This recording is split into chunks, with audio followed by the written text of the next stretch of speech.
When I arrived at my son Ethan's law school gala, I was nervous but proud. He was finishing his final year at one of the most prestigious universities in the country. A dream I had worked 3 jobs to make real.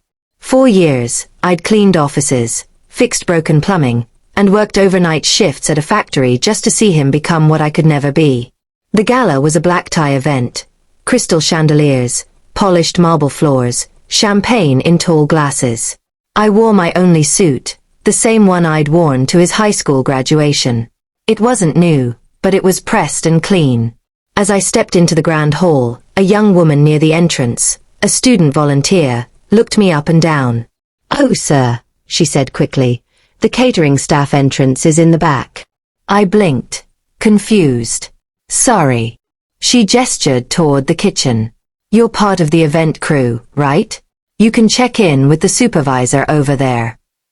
Before I could answer, another guest brushed past me, laughing. "Must be new help." I felt a sting deep inside, but I smiled politely. "Actually," I said softly, "I'm a guest." The girl frowned, clearly doubtful. "Oh, well, I see. Your invitation." I handed her the formal embossed card Ethan had mailed me himself.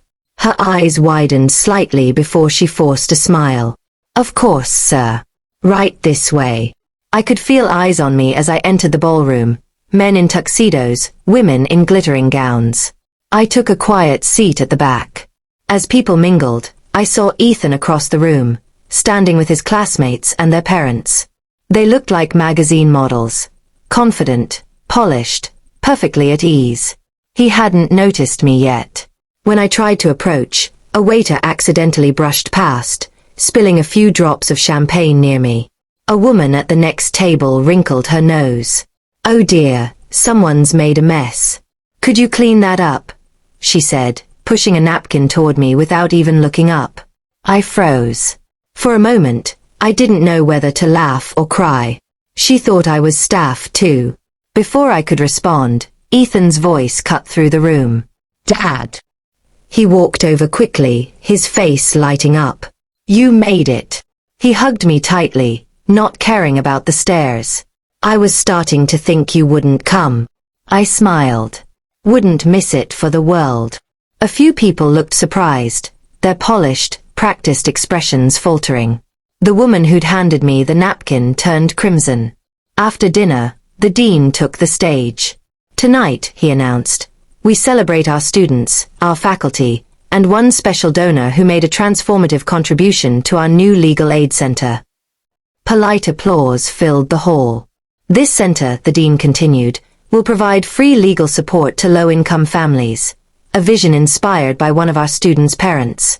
It is my honor to introduce the man who made it possible, Mr. David Morales." The room fell silent. Every head turned. The same people who had mistaken me for a cleaner or caterer were now staring wide-eyed, as I stood up slowly. Ethan's proud smile lit up the room as I walked to the podium. For a moment, I could hear only my heartbeat. Then I spoke. When I was Ethan's age, I couldn't afford college. I watched people lose their homes, their savings, even their hope, not because they were wrong, but because they didn't have anyone to speak for them. I told myself that if I ever got the chance, I'd change that. I paused, my voice trembling slightly. When Ethan got into law school, I worked every extra hour I could. And when I finally saved enough, I decided not just to pay tuition, but to help others who couldn't. Because I know what it's like to be unseen, mistaken for someone who doesn't belong in a room like this. But tonight, I looked around the hall, I think we all belong here, if we're willing to make room for one another. The applause started slow, then grew louder, echoing through the ballroom. Some guests stood. A few even looked ashamed. When I stepped down, Ethan hugged me again. "You didn't tell me you donated the whole thing," he whispered. I smiled. "Didn't want to take your spotlight." He shook his head. "Dad, you are the spotlight." Later that night, the same volunteer from the entrance approached me, eyes downcast. "Sir, I'm so sorry for earlier.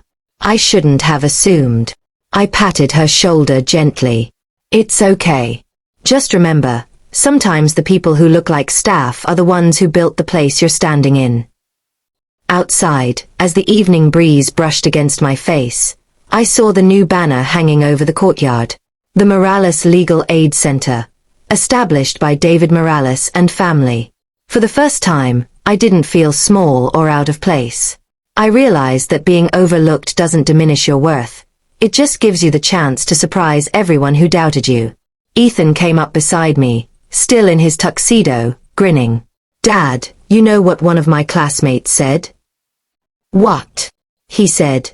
"Man, your dad just changed the whole mood of the night." I chuckled softly. Good. Maybe now they'll think twice before judging someone by their suit.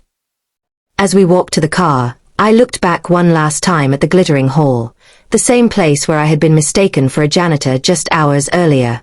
Funny thing was, I didn't feel angry anymore. Because tonight wasn't about proving them wrong. It was about proving to myself, and to my son, that dignity doesn't come from how others see you. It comes from what you build, quietly, when no one's watching. And as the lights faded behind us, Ethan put his arm around me and said, "Dad, someday they'll name a whole building after you." I smiled. Maybe. But for now, I'm happy just knowing you'll be the one defending the people I built it for.